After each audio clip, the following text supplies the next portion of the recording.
हर हर महादेव। श्री शिवाय नमस्तुभ्यम। आप सब भी कमेंट में हर हर महादेव जरूर लिखिएगा। आइए आज के वीडियो में देखते हैं अमावस्या, चैत्र की अमावस्या जिसे दर्श अमावस्या भी कहते हैं, इस बार किस दिन पड़ रही है।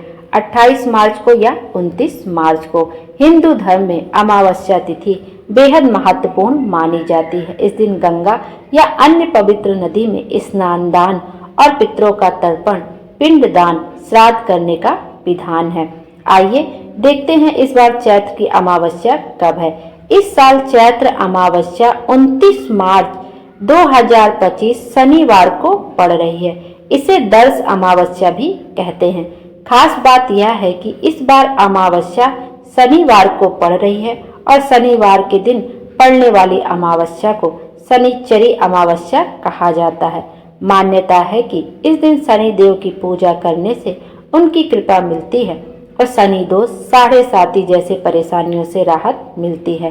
चैत्र अमावस्या पे स्नान दान का शुभ मुहूर्त कब है? पंचांग के अनुसार अमावस्या तिथि 28 मार्च को शाम 7:55 से शुरू होगी और 29 मार्च को शाम को 4:27 तक चलेगी।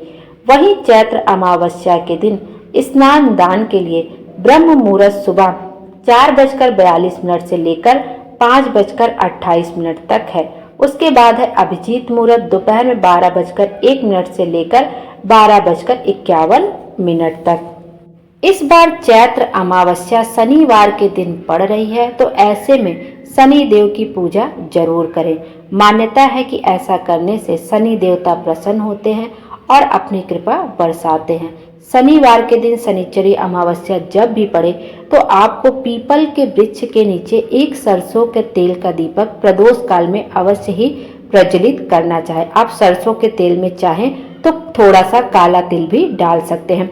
भगवान शनि देव को काला तिल जरूर समर्पित होते हैं। तो शनिवार के दिन ऊपर से शनि अमावस्या है तो आपको पीपल के वृक्ष के नीचे एक तेल का दीपक, सरसों के तेल का दीपक अवश्य जलाएं। लंबी बाती का जलाएं चाहे गोल बाती का जलाएं, वो आपके ऊपर है, लेकिन आपको एक दीपक अवश्य प्रज्वलित करना चाहिए और इस मंत्र का जाप भी अवश्य करना चाहिए। ये शनि देव का मंत्र है। ओम नीलांजनम समाभासम रविपुत्रम यमागज्रम छाया मार्तंड सुभूतम तम नमामि शनैश्चरम। ऐसा इस मंत्र का आप चाहे 11 या 21 बार जाप करके दीपक अवश्य प्रज्वलित करें।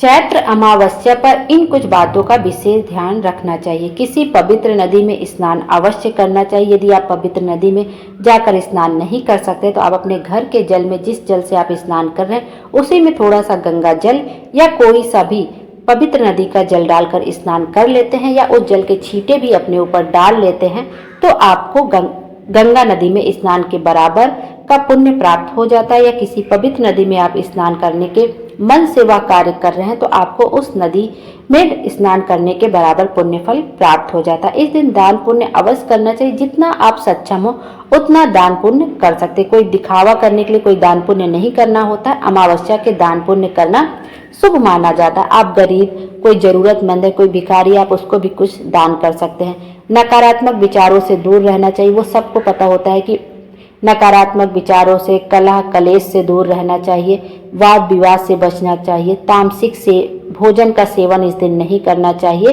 किसी भी शुभ काम की शुरुआत इस दिन से नहीं करनी चाहिए। स्त्रियों को इस दिन अपने बाल नहीं कटवाने चाहिए, नाखून नहीं काटने चाहिए या उन्हें अपनी श्रृंगार संबंधी अमावस्या के दिन कोई भी सामग्री नहीं खरीदनी चाहिए। वो अगले दिन जाके वह सामग्री खरीद सकते हैं। तो अमावस्या के दिन इन कुछ बातों का ध्यान अवश्य रखना चाहिए। भोले बाबा हम सब की मनोकामना पूरी करें और हमारे जीवन को खुशियों से भर दें। Thank you.